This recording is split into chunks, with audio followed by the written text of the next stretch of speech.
I'm really passionate about that. So following on from 2019 and COVID, where we saw things running out on the shelf, I was actually quite worried that what would happen for the rest of our community if this kept happening. So why don't we have a system where we can see how much things cost? Why is it not live pricing? How much was my farmers being paid? And to see where my food was coming from. So we actually grow up to food for 70 million people. So this food has to move.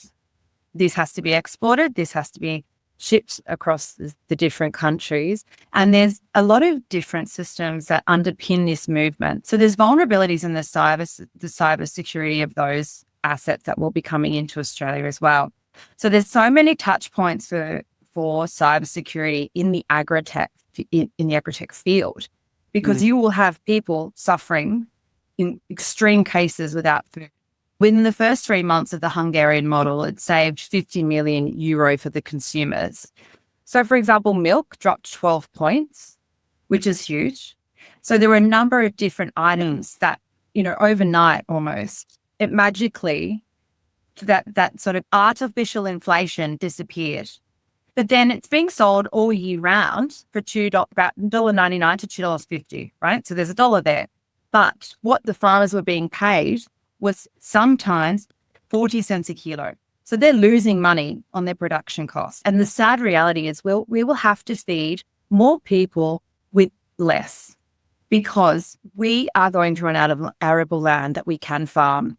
China, for example, has 20% of the population, but only 7% of arable land. And I realized this is the future. If we don't start securing our food systems, then what does this look like for us? We need to make sure that we have supply. We need to have control over the supply chain. So moving forward, if we see an image of an empty shelf, we will run to the store.